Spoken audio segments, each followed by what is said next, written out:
Hello Solace, Agent Solo, Matt Rice here. And first of all, yes, I'm back from hiatus just for a one-off video for the moment. And I do apologize that the game is on the floor. Because these days, I'm raising a bit of a family. My time is very limited, job's pretty full on. But seeing Solo Board Gaming Night's video during the week has inspired me to get out what he's describing as, I guess, spreading the word of solo gaming, and in doing that, he wants us to talk about our favorite solo board games to get out, even if they're old or whatever, to get out and play again that you keep thinking about. And mine is Planet Apocalypse, and again, I apologize for my shaky camera.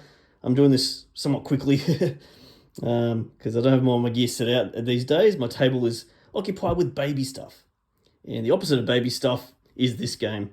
I'll come to controversial stuff probably towards the end of it, but the actual game itself, I love tower defenses. That's my background. Tower defense games, I used to love playing them on PC and real-time strategy games like defending your bases and things like that. So this kind of game here, we are characters. I'll zoom in a bit more here, and I've got a 3-character, somewhat of a setup here. It's not the full setup. So I've got 3 characters out here, and there's like light RPG elements to this. You can level up these characters as you go throughout the game. They get more and more powerful.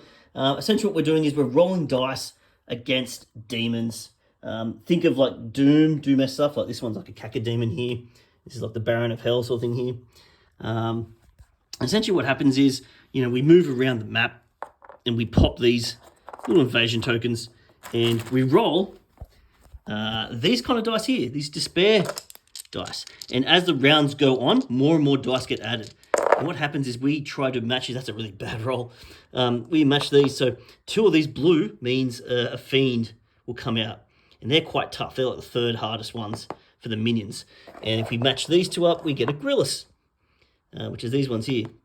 You can tell that they roll like a D10. These guys roll 2 D10s as an attack. And they have to beat like our toughness. So when you roll a die, if I roll higher than a 6 on one die, that would do a damage to this fiend and kill it. And along that, when you roll those, what they call larvae comes out with each one that you match. So that's horrible. That would be that'd be quite terrible. And I'd put them out here. In all in vain to defeat the Lord here. In this case, we've got Baphomet. I've got the All In from 2018, I think it was. I can't remember what year it was. And there's many lords. There's about 8 different lords. Each one has their own different flavor to try and defeat. Once we get there, they also are trying to, at the end of each despair track round, lord track round as it goes around, they will increase their movement, getting closer and closer to our town, and we had a lost condition. Along with that, we get to upgrade, as I said. So we spend what's called like courage when we defeat monsters, these yellow things. And we can put things like, fortitude. I want +2 to my current health. And that will cost me an extra 2 courage. And I put that where it says start or as I go on here. And it also has a double effect. I get to raise a die token. So this person rolls a D6. That means this person will go roll a D8 in the future. A higher chance of defeating enemies. And that goes round and round. I hope that's enough sort of a breakdown what's going on. There's heaps of different characters. At the end of each round, a 4th circle demon comes out, which is like a mini boss that has its own like little ability that affects the player area. You can also have different regions. So, you can play in France, we can play in Texas, we can play in Mexico, and that all mixes up the type of what's called ambushes and patrols. And these guys, you can buy them, and they sit out here, and as demons come around as a tower defense, they roll their own special abilities. So these guys have had one of these out here. They roll a D8 as they come around to help me do some damage and get more courage to generate more resources. So that's my favorite solo game of all time.